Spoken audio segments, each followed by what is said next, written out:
Good morning and a happy August to you. Over the next few weeks, we will be talking about God's strength. How would you explain God to the people around you? You would want to explain His great strength. You'd probably use an example of something the people you were talking to would understand.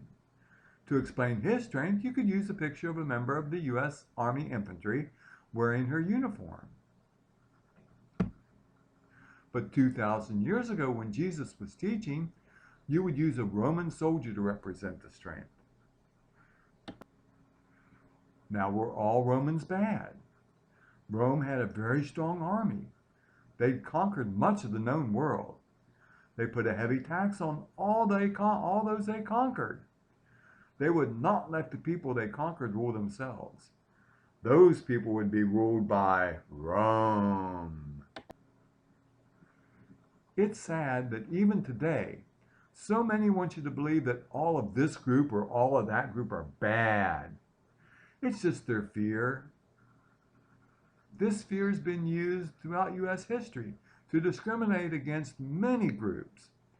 Native Americans, Irish, African Americans, Jews, Japanese Americans, Catholics, and the list just goes on and on.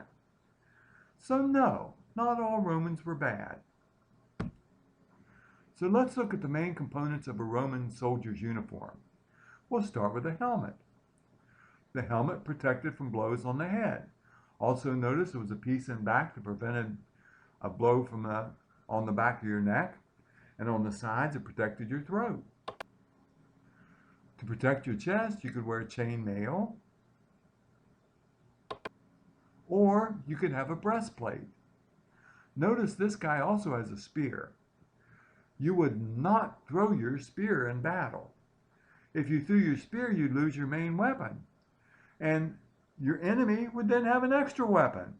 So you would not throw your spear. That's not how a spear was used. The Roman soldier could also have a sword and shield that gave great protection and great defensive and offensive. And the belt. I was really surprised how the belt relates, but the belt is a very important part of the uniform and what we can use to explain God's strength. Finally, the sandals. You had to stand and fight for hours and hours. You needed to be able to stand your ground, and the sandals gave you that ability. So how does all of this relate to the strength of God? We'll cover that in the next few weeks. Today, I want to leave you with a quote from Jesus commanded his disciples to love one another, and Abraham Lincoln was asked whether he felt God was on his side. His answer was, "Sir, my concern is not whether God is on our side. My greatest concern is to be on God's side. For God is always right."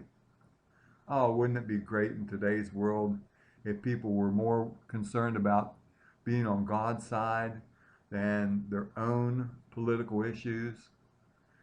Hopefully, we're going to start moving in the right direction and make this a much better place. Thank you for coming this week, and we're looking forward to seeing you over the next few weeks. And I might try to work out a surprise with Miss Martha for you guys. We'll talk to you later.